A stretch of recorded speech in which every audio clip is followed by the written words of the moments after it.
Assalamualaikum warahmatullahi wabarakatuh. Hai teman-teman.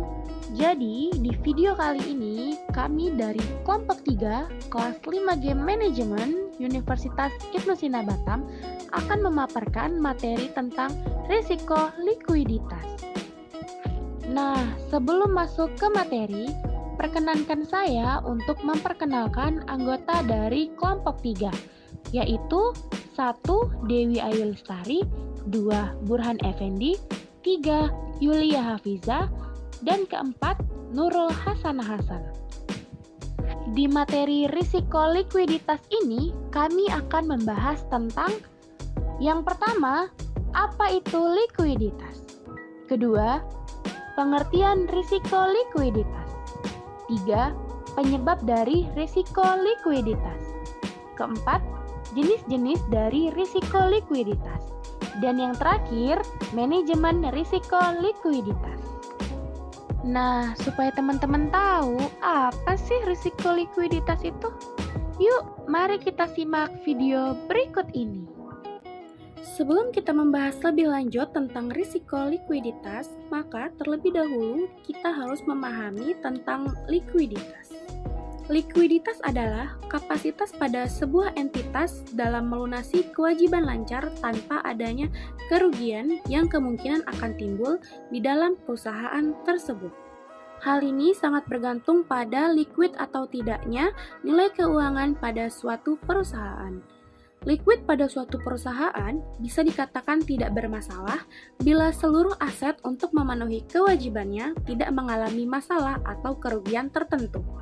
Akan tetapi, bila perusahaan tidak mampu mencukupi liquid tersebut, maka bisa dikatakan bahwa perusahaan tersebut harus menerima berbagai resikonya. Untuk itu, jangan heran apabila risiko likuiditas selalu berkaitan dengan kondisi yang merugikan dalam suatu perusahaan. Hal tersebut membuat risiko likuiditas diartikan sebagai kesulitan suatu perusahaan dalam memenuhi kewajiban lancarnya. Pengertian risiko likuiditas. Risiko likuiditas adalah suatu risiko yang mana pada suatu perusahaan atau individu sudah tidak mampu lagi memenuhi kewajiban keuangan dalam jangka waktu pendek karena tidak bisa mengubah asetnya menjadi uang tunai. Hal tersebut sering kali terjadi karena asetnya tidak bisa dijual dengan harga yang wajar, yang disebabkan kurangnya daya beli dan pergerakan harga yang terlalu besar pada suatu perusahaan. Teman-teman, apa sih penyebab resiko likuiditas itu?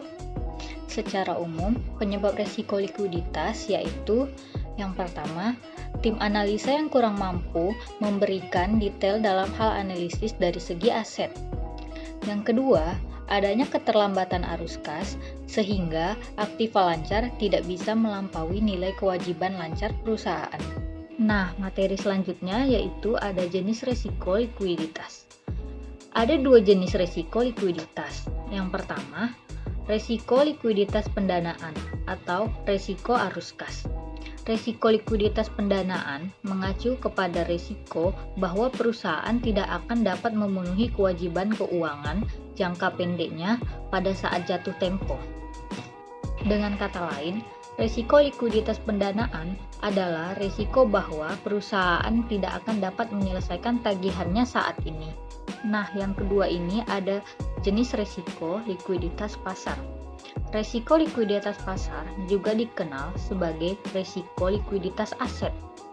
Adalah resiko yang tidak dapat menjual aset seperti properti dengan cepat atau mudah karena sangat tidak liquid. Namun, kondisi liquid dan tidak liquid tergantung pasar. Sebagai contoh, kita memiliki real estate, tetapi karena kondisi pasar yang buruk, properti tersebut hanya dapat dijual dalam waktu dekat dengan harga jual yang jauh dari harga pasar.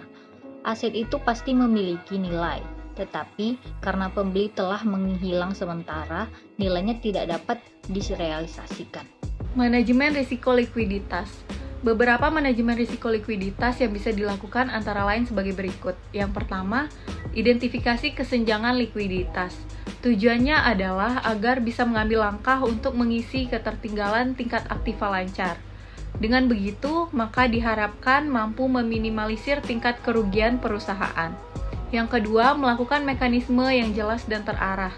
Harus merancang suatu sistem mekanisme yang jelas pada pemilik usaha dan juga pada tim keuangan. Setelah itu, perjelaslah dengan membuat mekanisme teknis dan non-teknis secara detail agar ketika melakukan hal teknis tersebut, Anda memiliki tolak ukur yang pasti. Yang ketiga, tingkatkan cadangan kas atau setara kas. Sifat kas ataupun yang setara dengan kas, sangat liquid, sudah jelas akan mempengaruhi kesehatan keuangan perusahaan. Karena proses penyelesaian kewajiban akan lebih cepat tanpa harus melakukan proses likuiditas yang lama. Kesimpulan yang dapat kita ambil dari materi ini adalah likuiditas merupakan salah satu aspek yang sangat penting di dalam sebuah perusahaan. Peran yang sangat penting ini pastinya akan menentukan tingkat kemampuan suatu perusahaan dalam menutupi kewajiban lancarnya. Tapi, jika perusahaan tidak mampu melakukan pengelolaan keuangan secara tepat, maka kemungkinan besar akan timbul risiko likuiditas di masa depan. Jika hal ini tidak bisa segera diatasi, tentunya akan berdampak buruk untuk perusahaan. Untuk itu, menilai risiko likuiditas sangatlah penting, sehingga perusahaan akan sangat membutuhkan kecermatan analisis tim keuangan dalam hal menilai risiko likuiditas. Nah, itulah penjelasan dari pemaparan materi pada video kami kali ini.